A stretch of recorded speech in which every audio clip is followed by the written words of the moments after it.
Harriet Harman. Sorry, I think I said Jackie Smith. Apologies to Ms. Smith. Harriet Harman, who is linked to this lot, but the papers never report it.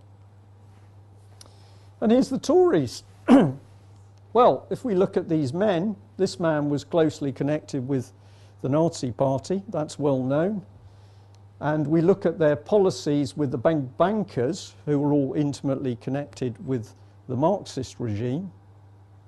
We see a pattern. And this is why this man simply continues the Labour policy, because he's a puppet.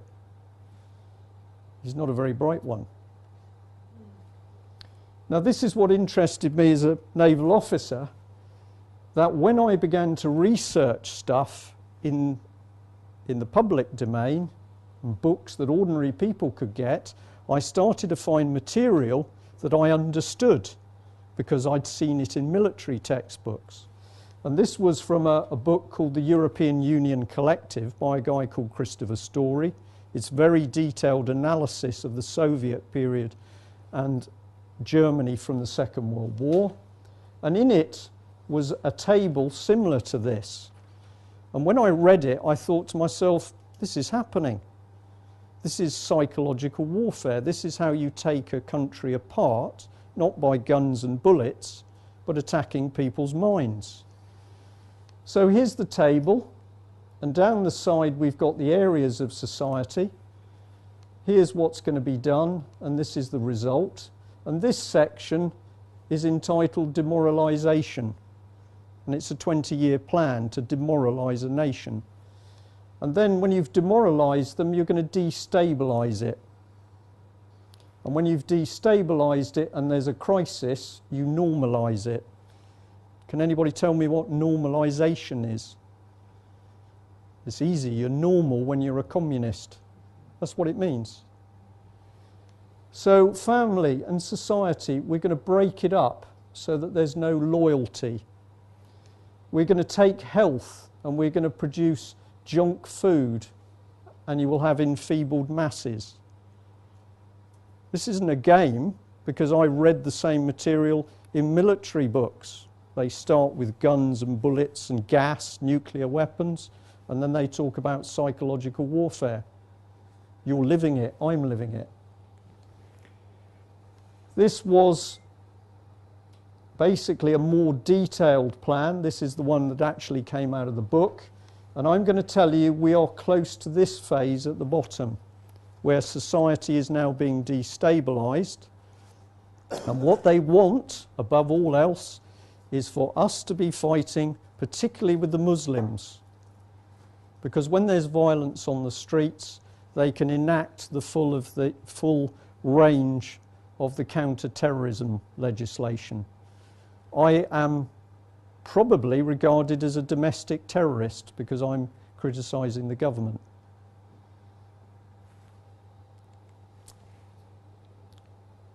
How do you get all of this stuff to happen in society? Well, one of the things you've got to do is get control of people inside the public sector. Now, I'm not going to talk about this organisation tonight. That's the website, cpexposed.com. But if you go onto my website, you can read what an organisation called Common Purpose is doing. It's a charity, it's political, and that can't be. And what it is doing is training people to be future leaders. Wherever we find common purpose, we're finding corruption, and now we're starting to find something else. We're starting to find paedophiles. Common Purpose has written me a very unpleasant couple of solicitors' letters recently because they don't like what I say. But 3 years ago, I warned on camera that within Common Purpose there were paedophiles, and now we've been proved correct because they're coming to the surface. So you can go on this site and check for yourselves.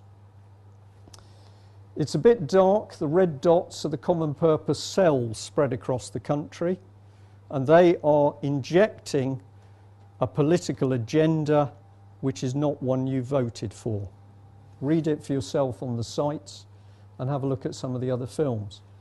Am I telling the truth about world government? Well, this is a document straight out of Westminster, and it's the all-party parliamentary group for world governance.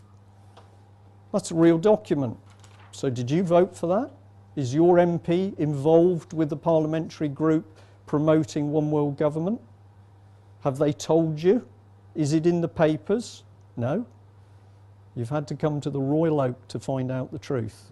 It's phenomenal. Now, the good thing is people are beginning to wake up. And the lawful rebellion was an idea which really came from a number of people having seen what's happening in America.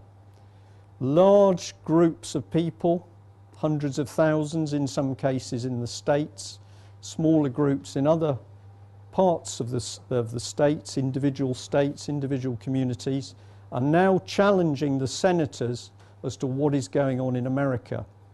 And if you read the paper about a week ago, 2 weeks ago, you'll have seen that a senator in New England, I think it was actually lost his seat or her seat to be replaced by one of the Tea Party people. So it is making an impact in America.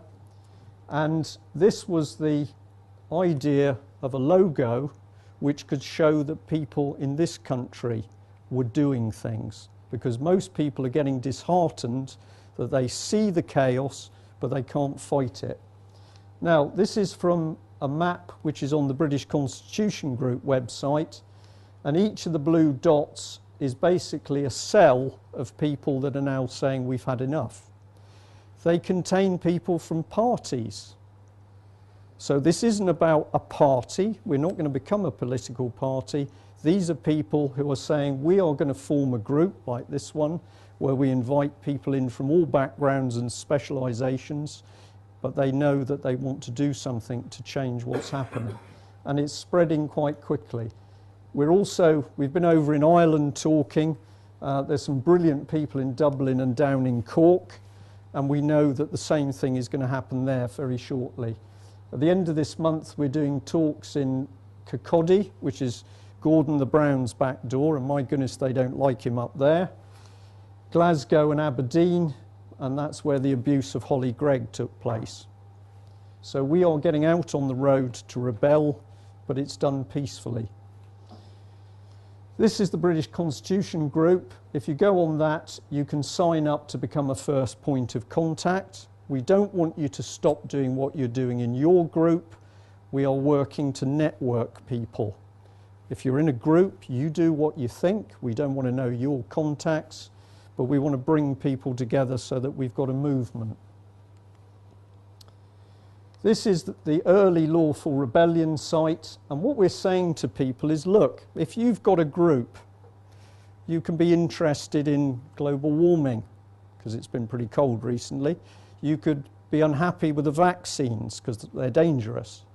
You carry on what your initiative is, but if you will adopt the lawful rebellion logo, other people can see that there's a movement started.